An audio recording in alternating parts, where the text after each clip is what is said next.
गोपाल बन गया, गोविंद बन गया। ब्रह्मा मोह कियो पछतायो, गर्व इंद्र को दूर भगायो, दर्शन को शिव ब्रज में आयो, ऐसो वैभव वारो तो भी ब्रज में गारी खाए। शंकर ब्रह्मा जिसके दर्शन के लिए तरसते हैं, ग्वाल वालों से गारी देते हैं। श्याम सुंदर ठाकुर जी गारी दे रहे हैं ब्रज में। बड़े बड़े असुरन को मारो, नाग कालिया पटक पछार्यो, 7 दिना तक गिरवर धार्यो, ऐसो बली तऊ ग्वालन पे खेलत में पिट जाए। ग्वाल वालों से खेल खेल में पिट जाते हैं। जो इतना बड़ा बलशाली है, जिसको असुरों को मारने के लिए शस्त्र का आश्रय भी नहीं लेना पड़ा, और ग्वाल बाल चाहे जहाँ ठाकुर जी को, श्याम सुंदर को चाहे जहाँ पटक दें, चारों खाने चित्त कर दें। रूप छबीलो है ब्रज सुंदर, बिना बुलाए डोले घर घर, प्रेमी ब्रज गोपिन को चाकर, ऐसो प्रेम बंध्यो माखन की चोरी करवे जाए। ऐसो चटक मटक को ठाकुर, तीनों लोकन हूँ मैं नाय। ये है ब्रज का सौभाग्य, ये है ब्रजवासियों का सौभाग्य। इधर ब्रज में बड़े बड़े गोपों की गोष्ठी हो रही है। जब से कन्हैया लाला को जन्म भयो है, तब से ब्रज में कोई ना कोई उपद्रव मच रहे है। हे ब्रजवासियों, अब हम सबको गोकुल छोड़ देना चाहिए। गोपों ने पूछा, बड़े गोप उपनंद जी से, कहाँ रहेंगे गोकुल छोड़ के? बोले वृंदावन चलो। वृंदावन गए हैं। वृंदावन कैसा वन है? वृंदावन बहुत सुंदर वन है। वनम वृंदावनम नाम पशव्यम नवकाननम। वृंदावन केवल 5 कोस का शहर वृंदावन नहीं है। नवकाननम, जिस वन के भीतर बहुत से वन उपवन आ जाते हैं, उस समष्टि वन रूप का नाम वृंदावन है। जीव गोस्वामी जी महाराज ने तो लिखा है, श्री वृंदावन भूमौ नंदीश्वराष्टकूट वर्षानु धवलगिरी सौगंधिकादयो बहवो अद्रयो वर्तन्ते। जीव गोस्वामी जी कह रहे हैं, बृहत सानु नंदीग्राम, बरसाना, नंदगांव, गोवर्धन, 8 सखियों के 8 गांव, 8 गांव और 8 पर्वत, सौगंधिक शिला यानी कामवन तक का क्षेत्र, ये सब क्षेत्र वृंदावन के अंतर्गत ही आता है। इतना बड़ा है वृंदावन, एक शहर नहीं है वृंदावन, बहुत विशाल वन है वृंदावन, विशाल क्षेत्र है। ऐसे वृंदावन में सब ब्रजवासी जन गए हैं। वृंदावनम गोवर्धनम यमुना पुलिनानी च। सुखदेव जी स्वयं कह रहे हैं, वृंदावन कहाँ? जहाँ गोवर्धन गिरिराज जी हैं, जहाँ श्री यमुना जी हैं। गर्ग संहिता में लिखा है, जिस समय श्री ठाकुर जी अवतरित होने के लिए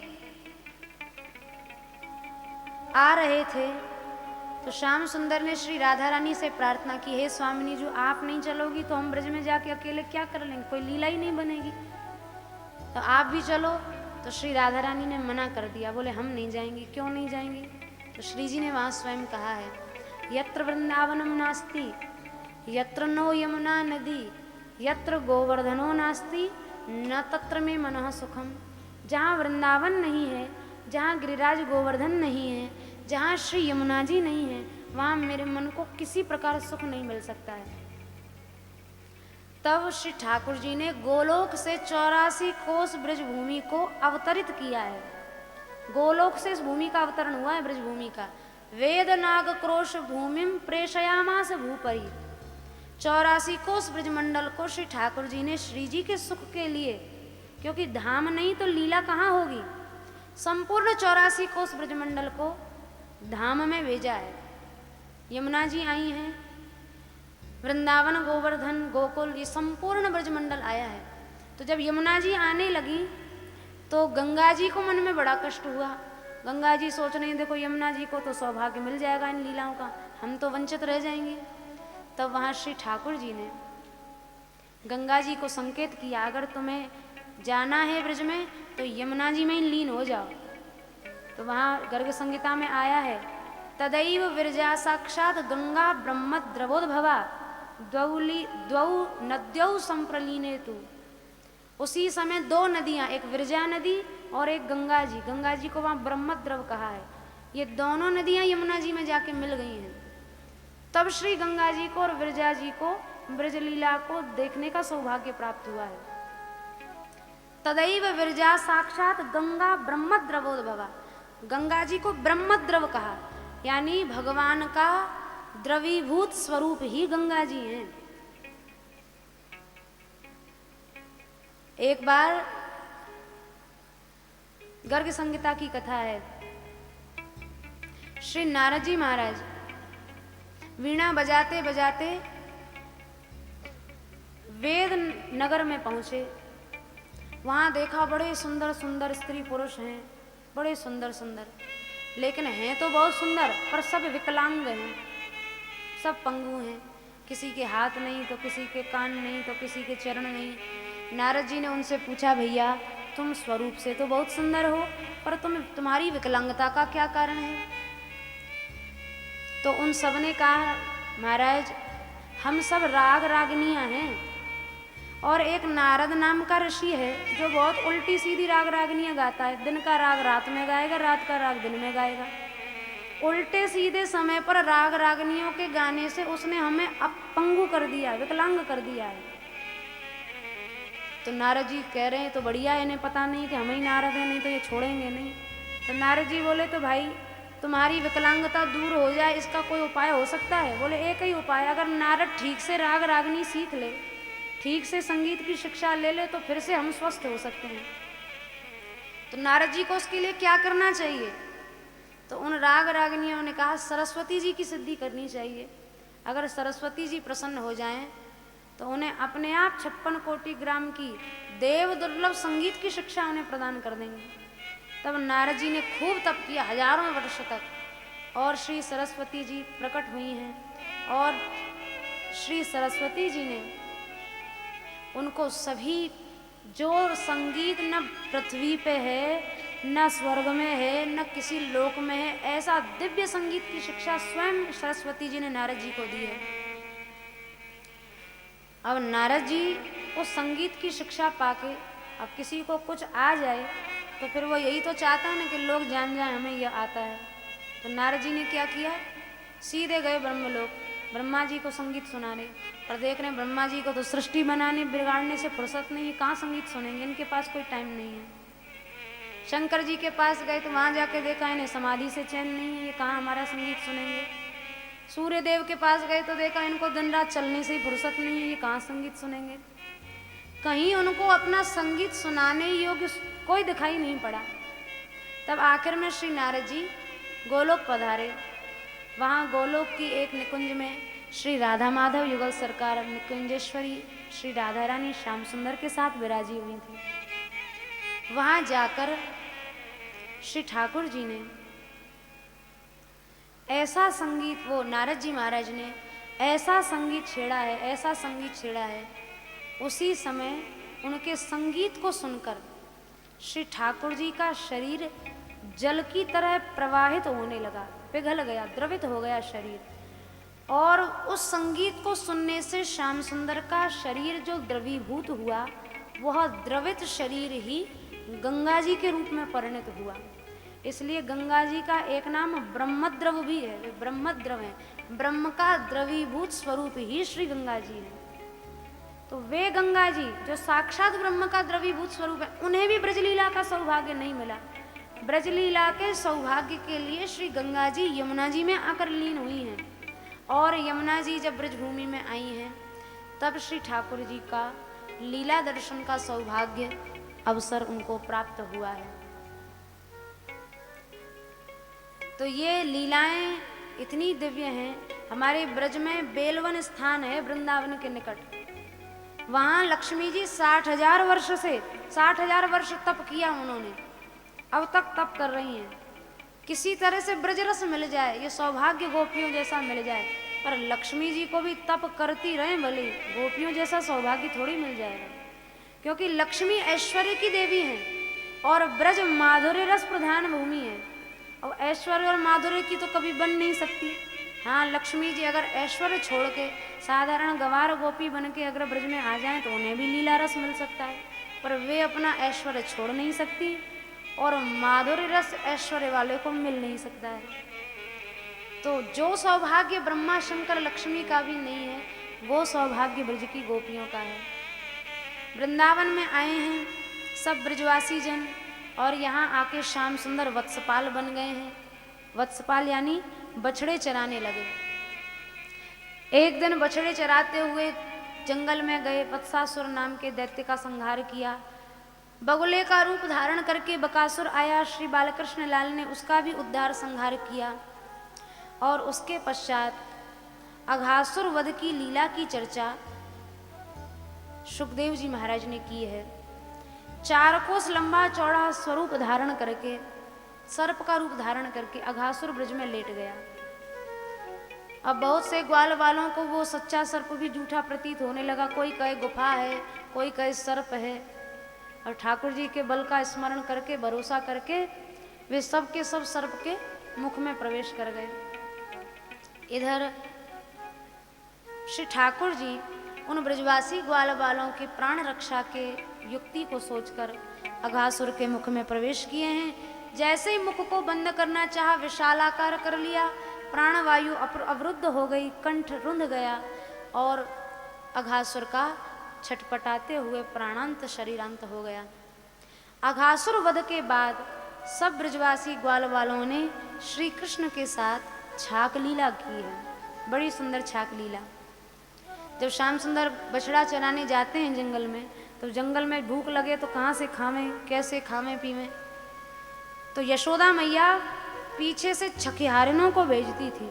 वे सब छाक बांध बांध के जंगल में ले जाती थी और वहाँ छाक लीला चलती। गोल मंडल बना के ग्वाल बाल बैठ गए हैं, मध्य में श्याम सुंदर बैठ गए हैं और ग्वालन करते कौर छुड़ावत, हाथ से छुड़ा छुड़ा के खा रहे हैं। सूरदास जी का भाव है, जूठो लेत सबन के मुखते अपने मुख में नावत।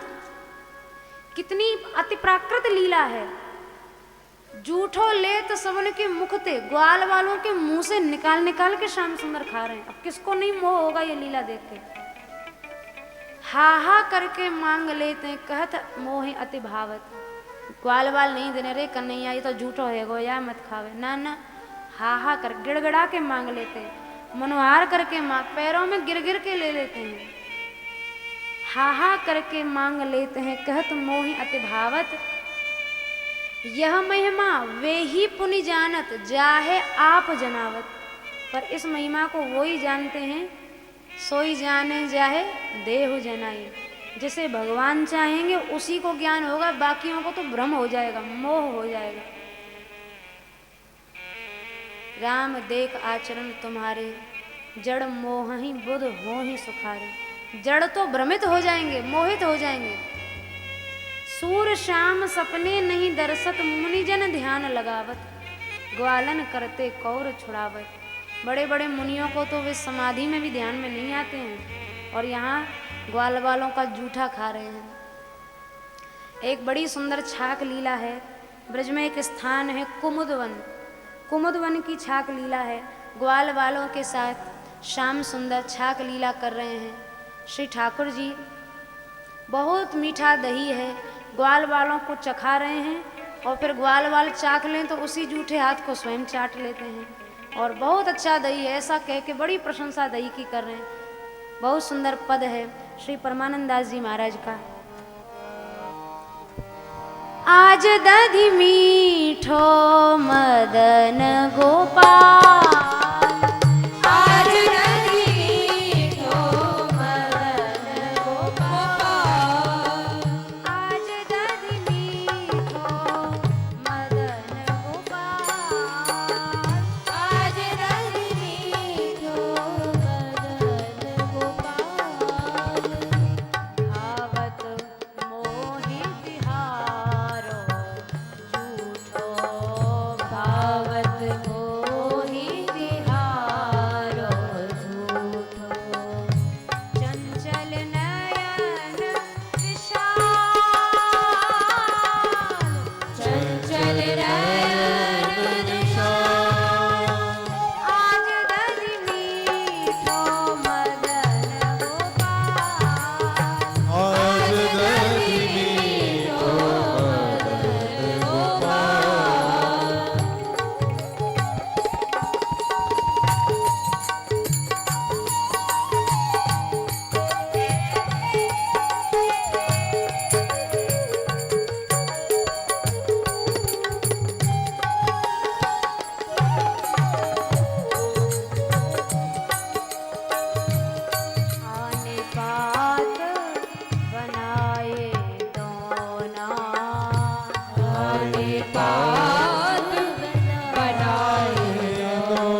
छाक लीला हो रही, कहाँ से थाली आवे, कहाँ से कटोरा आवे, कहाँ से गिलास आवे। कमल पत्र दोना पलाश के, कमल के पत्ता की थारी है, पलाश के पत्तों से दोना बना लिए और उसी में दही रखा है, वहीं अचार रखा है, वहीं रसगुल्ला रखा है। जितने प्रकार के व्यंजन हैं सब ऐसी ही वन्य थालियों में रखे हुए हैं। श्याम सुंदर हाथ से चटा रहे हैं, सबको खवा रहे हैं, ले भैया तू भी खा ले, तू भी खा ले। और जब दही खत्म हो गया तो श्याम सुंदर कह रहे हैं, जिन नहीं पायो सुनो रे मेरे भैया, जिन नहीं पायो सुनो मेरे भैया, मेरी हथेली चाट, मेरी हथेली जिसे नहीं मिला है वो मेरी हथेली को चाट लो। फिर एक उंगली कोई ग्वाल बाल चाट ले, फिर गोपाल जी चाट ले। क्यों? आज दधी मीठो मदन गोपाल, आज दही मीठो मदन गोपाल।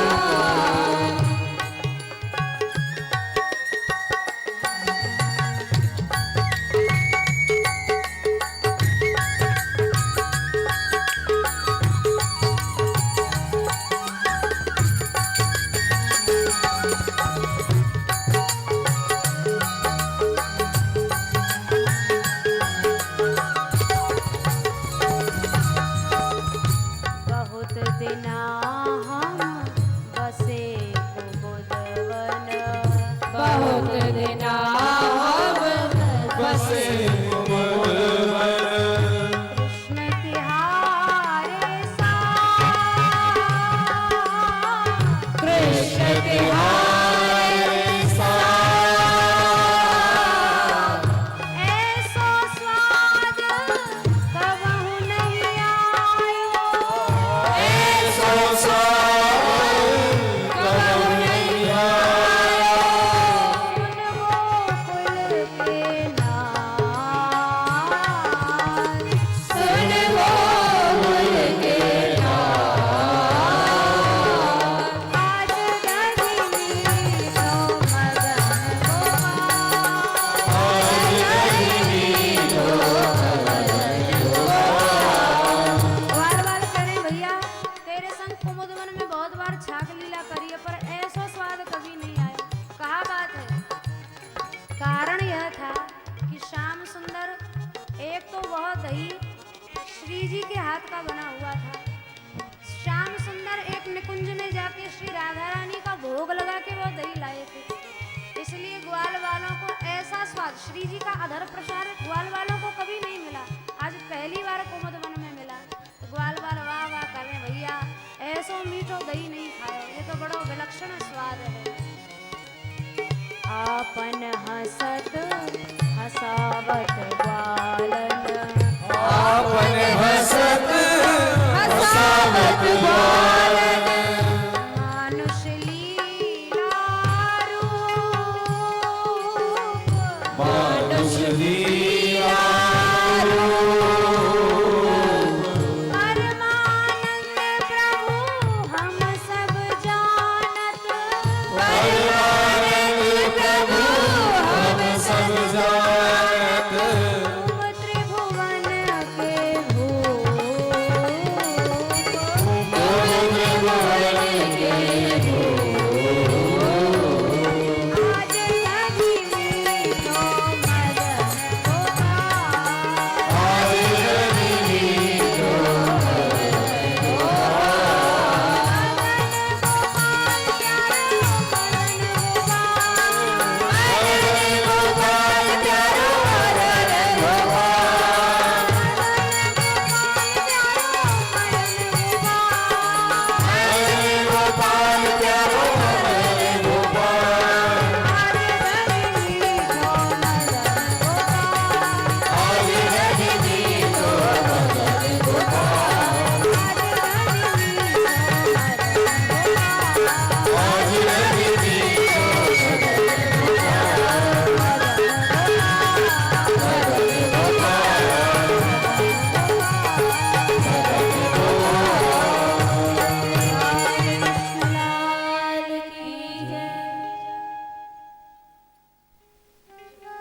छाक लीला में परस्पर हास परिहास बहुत हो रहा है, बहुत हंसी मजाक श्याम सुंदर कर रहे हैं।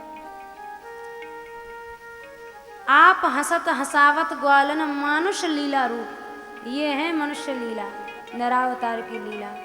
परमानंद प्रभु हम सब जानत, तुम त्रिभुवन के भूप। परमानंद दास जी कह रहे हैं भाई ये त्रिभुवन के भूप हैं, सर्वेश्वर जगदाधार जगत नियंता जगदीश्वर हैं, साधारण मानव बालक बन के लीला कर रहे हैं। परमानंद दास जी कह रहे हैं हमने तो जान लिया महाराज, आप हमें भ्रमित नहीं कर सकते हैं। सोई जाने जाए देहु जनाई, भगवान कृपा कर दें वही उन लीलाओं को जान सकता है, नहीं तो ये लीलाएं पग पग में मोह पैदा कर सकती हैं। ब्रह्मा जी को मोह हो गया ये लीला देख के, ग्वाल बाल बछड़ों की चोरी कर ली। हम देखें कैसा परम ब्रह्म, कैसा भगवान, कैसे नाचेगा ये लीला करेगा, मोह हो गया ब्रह्मा जी को। अब जितने ग्वाल बाल बछड़े सब चोरी की थी, उतने ही स्वरूपों में श्री ठाकुर जी स्वयं प्रकट हो गए, और उतने ही वैसे ही बछड़े, वैसे ही ग्वाल बाल, वही स्वरूप स्वभाव रंग आकार सब वही। अरे ब्रह्मा जी की बात भी छोड़ो, श्री दुर्वासा जी महाराज,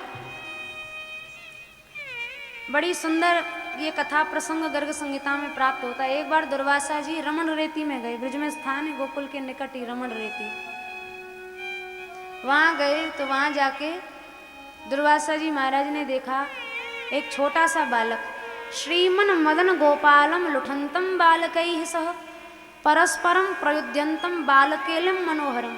एक छोटा सा बालक है, छोटे छोटे अपने जैसे बालक ग्वाल वालों के साथ युद्ध कर रहा है, मल्ल युद्ध कर रहा है। कभी वह गिर जाए, कभी वो गिरा दे, कभी स्वयं पटक खा जाए तो कभी दूसरे को पटक दे। धूली धूसर सर्वांगम वक्र केशम दिगंबरम, सारा शरीर धूल से धूसरित है, सुंदर घुंघराली अलकावलियां हैं और दिगंबर नग्न है, कुछ पहन नहीं रखा है, छोटा सा बालक है। धावंतैः बालकैः सार्धम हरि वीक्ष स विस्मितः, और दौड़ रहा है, कभी इधर से उधर जा रहा है, उधर से उधर। अब तो दुर्वासा जी को बड़ा आश्चर्य हुआ, ये कैसा भगवान है, नग्न है और कभी खुद गिर रहा है, धूल में लिपटा हुआ है, सारा शरीर इसका कीचड़ से सना हुआ है।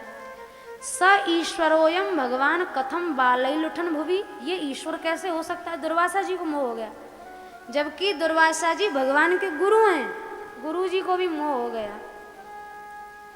तब दुर्वासा जी ने, अयम तो नंद पुत्रोस्ति न श्री कृष्ण परात्परा, ये तो नंद बाबा का छोरा है, गंवार है, ये कोई ब्रह्म नहीं है, ये तो गंवार लड़का है, ऐसा दुर्वासा जी के मन में भाव आ गया।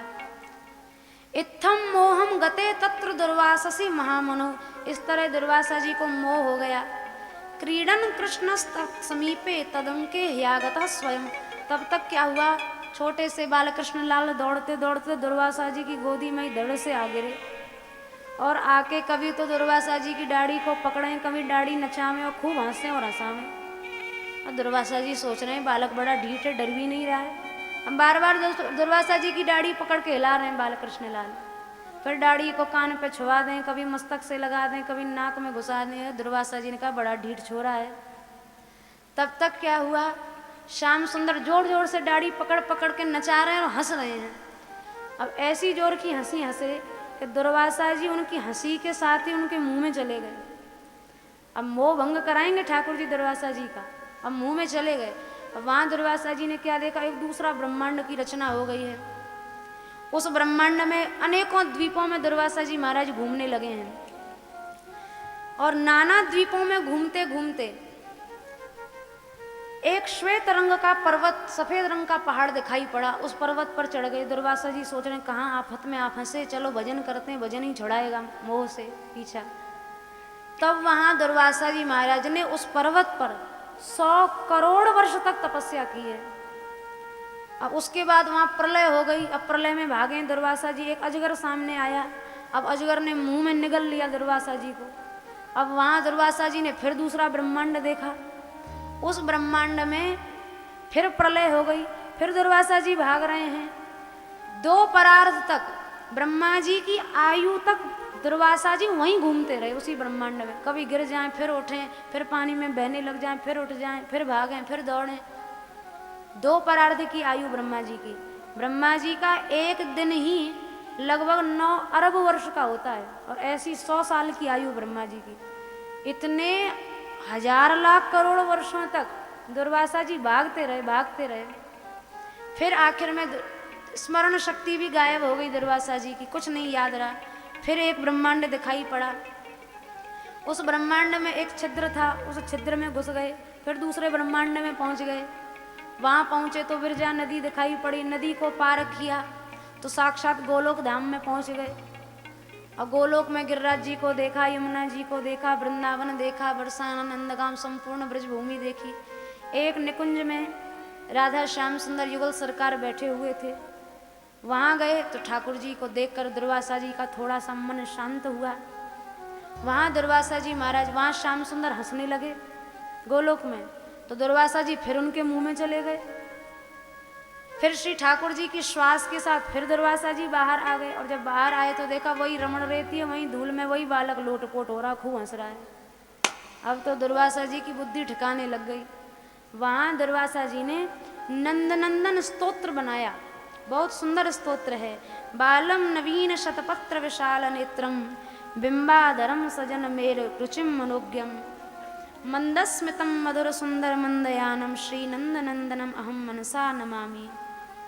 सुंदर बालक है, शतदल कमल के जैसे नेत्र हैं, बिंबाधरम लाल लाल बिंब फल के जैसे सुंदर अधरोष्ठ हैं, सजल मेघ रुचिम मनोज्ञम नीले नीले जल भरे हुए बादलों जैसा उसका श्री अंग है, मंदस्मितम सुंदर हंस रहा है, मधुर सुंदर मंदयानम सुंदर मधुर उसकी मुस्कान है। ऐसे नंदनंदन श्री कृष्ण को दुर्वासा जी कह रहे हैं हम प्रणाम करते हैं, भाई मान लिया यही भगवान है और भगवान कोई दूसरा नहीं है। तो दुर्वासा जी को मोह हो गया, तब भगवान ने दुर्वासा जी की बुद्धि ठिकाने की। ब्रह्मा जी को मोह हो गया, ब्रह्मा जी आए हैं, कैसे लीला कर रहा होगा, आकर देखे हैं। तो वहां आकर क्या देखे, वहां तो उतने ही स्वरूप, वही गैया बछड़ा, वही लीला चल रही है। अब तो ब्रह्मा जी को भरोसा नहीं हुआ, तब श्री ठाकुर जी ने दिव्य वृंदावन धाम के दिव्य स्वरूप का दर्शन कराया। कैसा स्वरूप, वेणु वृक्षे वृक्षे वेणुधारी पत्रे पत्रे चतुर्भुज, जहाँ वृक्ष वृक्ष पर वेणु विहारी श्री कृष्ण हैं, पत्ते पत्ते पर चतुर्भुज नारायण लीला कर रहे हैं। ऐसे दिव्य स्वरूप को देखकर ब्रह्मा जी चकित विस्मित रह गए। आखिर में चरणों में गिर पड़े हैं, आप क्षमा करें, हमने बहुत बड़ा अपराध किया है नाथ। पर ब्रह्मा जी एक बात बड़ी सुंदर कहे हैं, मैं आपका गर्भगत बालक हूँ। जैसे कोई गर्भिणी मैया हो, अब उसका गर्भगत शिशु चाहे जितनी लात मारे पटके उछल कूद गर्भ में करे, पर जैसे गर्भगत बालक के अपराध को माँ अपराध नहीं मानती है बल्कि प्रसन्न हो जाती है, वैसे ही हे नाथ मैं भी तो आपके ही गर्भ से उत्पन्न हुआ हूँ, आप ही के नाभि कमल से उत्पन्न हूँ। आप मेरे अपराध को अपराध न माने, आप हमें क्षमा कर दें, हम बहुत बड़ा अपराध किए हैं। और यदि आप मेरे ऊपर प्रसन्न हैं तो इतनी सी कृपा अवश्य करें। कौन सी कृपा, तद भूरि भाग्यम एह जन्म किमप्यटव्याम यद गोकुलेपि कतमांग्रि रजोभिषेकम यत् जीवितम तु निखिलम भगवान मुकुंद त्वद्यापि यत् पदरजः श्रुति मृग्यम एव। श्रुतियां भी ब्रजवासियों की जिन चरण धूल को ढूंढती रहती हैं, वो चरण रज मुझे किसी तरह मिल जाए इस वृंदा टवी में, चाहे मैं पेड़ बन जाऊं, लता पत्र बन जाऊं, रजकण बन जाऊं, चाहे जो बन जाऊं, एक बार इन ब्रजवासियों की चरण रज मुझे प्राप्त हो जाए। ब्रह्मा जी बहुत क्षमा याचना किए हैं, पर भगवान ने वो अपराध क्षमा नहीं किया, क्योंकि अपराध उनका नहीं था, उनके प्यारे ब्रजवासियों का था। अति प्रिय मोहि यहाँ के वासी मम धाम दापुरी सुख राशि। अत्यंत स्नेही जन है भगवान के ये, ब्रह्मा जी से बोले भी नहीं भगवान,